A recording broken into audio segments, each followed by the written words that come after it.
Why even try? Because it's our only choice. Law & Order SVU is giving us Rear Window vibes this week, as Captain Olivia Benson has to work with an agoraphobic witness to bring justice to the victims of a hate crime. This was a classic episode of SVU, with just enough twists and turns to keep us guessing. It's gonna be a long night.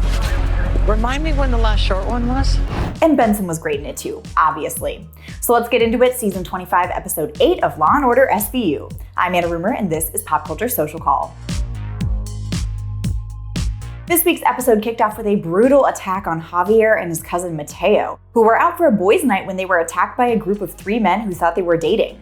Hurling homophobic slurs at them at first, the men then attacked Javier as he attempted to protect his cousin, and he ended up being brutally mutilated as Mateo ran for his life. Your just abandoned you!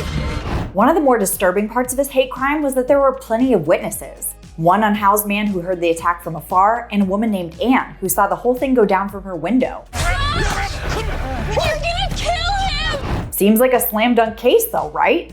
Wrong. Benson has a ton of pressure on her to close the case, but her witnesses aren't ideal. The unhoused man only heard insults, so he's not super helpful, and Anne is agoraphobic. She hasn't left her apartment in years, and she doesn't want to leave to identify the men or testify against them.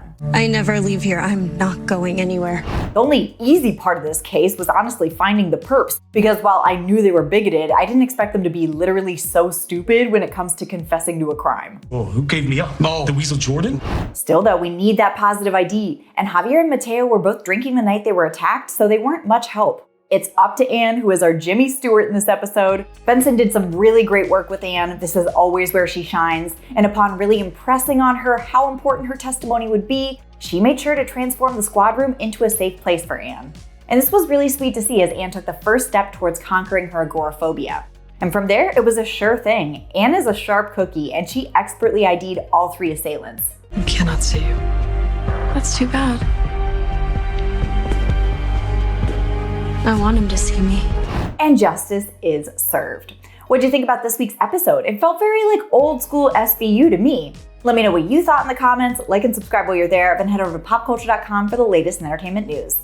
Until next time, I'm Anna Rumor, and this is Pop Culture Social Call.